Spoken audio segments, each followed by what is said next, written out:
Legal stuff, but more importantly, spoiler stuff. So, don't say I didn't warn ya. Welcome, foolish mortals.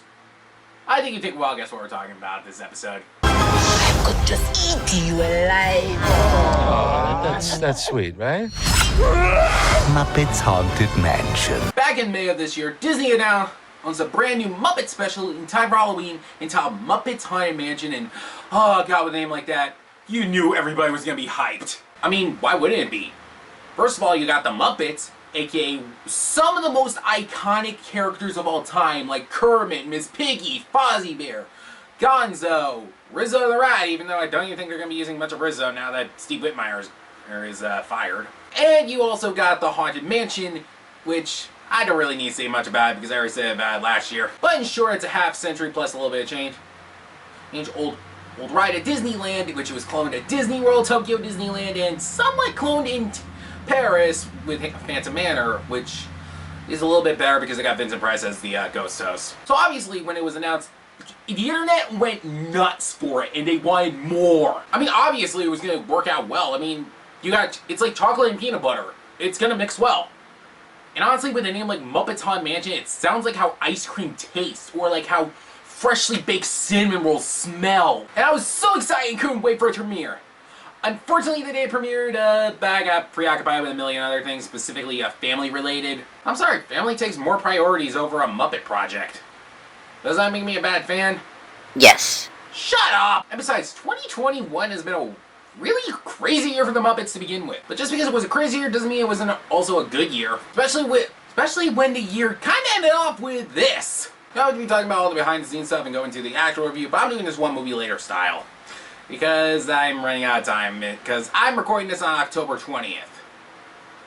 Again, does that make me a bad fan? Yes, it does make you a bad person. Why do I even bother even asking you?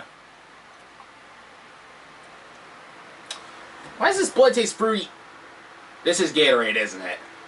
God damn it, I knew I got scammed. Well, anyway, right now, I'm going to pop on Muppets Haunted Mansion and tell you my reviews after the fact.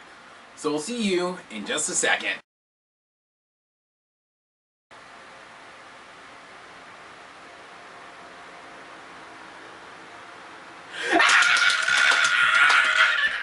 That was awesome! Okay, obviously I was not gonna hate it. I did question it before it premiered. Mainly, why did they not make Miss Piggy the bride? But then I realized, oh, wait. In what world does Miss Piggy want to make out with Pepe the King Prawn? And I gotta be honest, Taraji P. Henson really nailed the bride role. But then again, I mainly saw her character from Empire instead. Don't lie, you saw a lot of Cookie Lion influence in there. I actually never seen Empire, I just know the character's name. Also, I should probably point out that even though her last name is Henson, she has no connection to Brian Henson or Jim Henson. I love the songs in this special, I love the freaking callbacks to the ride, and of course, I can't really forget about the ghost host himself in this one. You know what? I just realized this room has no windows and no doors. Which offers this chilling challenge to find a way out. Freaking BoJack Horseman himself is the ghost host. Don't get me wrong, nothing's gonna really top Paul Frees, unless your name starts with a V and ends with Vincent Price. But he actually did a pretty good job as the ghost host in this special. I gotta give him that. Good job for the guy who changed his backstory every 2 seconds from Ratatouille. And I gotta admit, Fozzie as the Hatbox Ghost is pretty hilarious in the pun sense. And I also enjoyed the little broken down dune buggy reference. Let's be honest, if you've been on Haunted Mansion, you know that's going to happen at some point because, well, they can't really put a wheelchair on the ride. But some of the cameos just felt very out of place. Although I was not really surprised to see Danny Trejo in this, only because, well, Danny Trejo's been in a lot of Muppet projects lately. I mean, he's been in Muppets Now, Muppets Most Wanted, and he almost had a cameo in Muppets 2011, but they cut it. But besides Danny Trejo, which kind of made a little sense, there was a lot of cameos that made no sense. Like, I'm gonna be honest, you could actually cut John Stamos' cameo out of the movie, and it would lose nothing. And some pretty random cameos that I don't understand, like, why is Jeff Keighley in this? You do realize the Video Game Awards is like 2 months from now, right? I really don't have a lot, I don't really have a lot of nitpicks about this, outside of some random cameos that really made no sense. But I gotta mention one cameo that kind of hit hard a little watching it, and that is, this is one of the last few things the late Ed Asner has been in. That's pretty much all I want to say about Muppets Haunted Mansion. I can't really find anything to nitpick about it. Although with how well received this has been, it makes me ask, what's next? Because They're not gonna just stop at Haunted Mansion for, like, Disney park attraction-based Muppet specials. What else could they do? Like, the ideas are limitless. Like, let's think about Muppet Space Mountain, Muppets People Mover, Muppets Turning into Imagination, Muppets Mission Space, Muppets Mission Pigs in Space. But I'm gonna save my best one for last. Listen to me when I say this. Muppets Pirates of the Caribbean! I knew you'd enjoy that. All in all, I give this special a 1,000 out of 10. I know it breaks the scale, but come on. It's Muppets and it's a Haunted Mansion.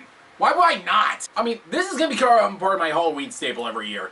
Alongside Hocus Pocus, Nightmare Before Christmas, Halloween Towns 1 through 3, because 4 is garbage, and some of the non-Disney ones, including the Great Pumpkin Charlie Brown, and Over the Garden Wall, and I gotta find more Halloween stuff. I'm not really a huge horror fanatic.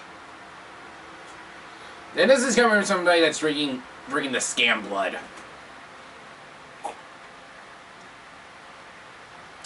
At least it didn't rip me off by giving me diet. I can't believe I fell for that crap again.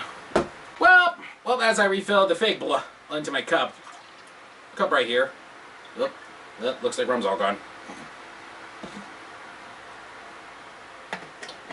Tell me what y'all think about Muppets Haunted Mansion in the comments below, or on my Twitter and Instagram @ZeraTheBoss. I'll be back in December for the Christmas episode. What is it gonna be about? I honestly don't know yet. But until then, when the crypt doors creak and the tombstones quake, spooks come out for a swing and wake. Happy haunts materialize and begin to vocalize. Grim grinning ghosts come out to socialize. I'll see you real soon. Once again, I would like to apologize for how long this episode took, and like I said, I did not expect any craziness to happen during this month, but I promise this December we'll have a much better episode. I'm not going to do one in November, because November is kind of the month I usually use to create the December episode, because I haven't even written it yet. Normally I like to write these in advance, but this is one of those cases where I don't know what I wanted to talk about for Christmas, and I just figured out what I'm going to do anyway. That's pretty much about it, what I want to say here. Thanks for watching. Please like, share, and subscribe. And I already know I said it, but I'll say it again. I'll see you real soon.